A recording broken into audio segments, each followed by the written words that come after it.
হয়, বাগিচা অঞ্চলবিলাকত এতিয়া মুকলিকৈ বাঘে ঘূৰি ফুৰিছে আৰু বাঘে ঘূৰি ফুৰাত দেখা গৈছে যে আমাৰ বহুতো গৰু ছাগলীকো আক্ৰমণ কৰিছে। আৰু আমি দুদিনমান আগত আমি গম পাইছোঁ যে তিতাবৰ শিলিকা চাহ বাগিচাত এগৰাকী মহিলাকো বাঘে আক্ৰমণ কৰিছে। আৰু বাঘে আক্ৰমণ কৰাত আজি আমি গম পাইছোঁ যে যোৰহাট মেডিকেল কলেজত এডমিট হৈ আছে বুলি আমি গম পাইছোঁ।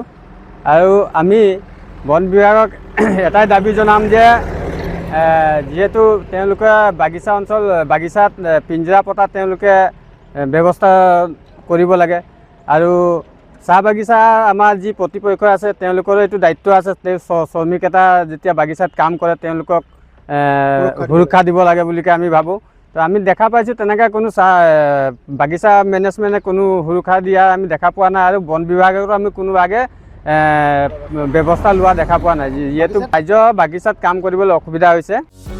যিকোনো খবৰৰ বাবে যোগাযোগ কৰক আমাৰ এই নম্বৰত 9181 307 221।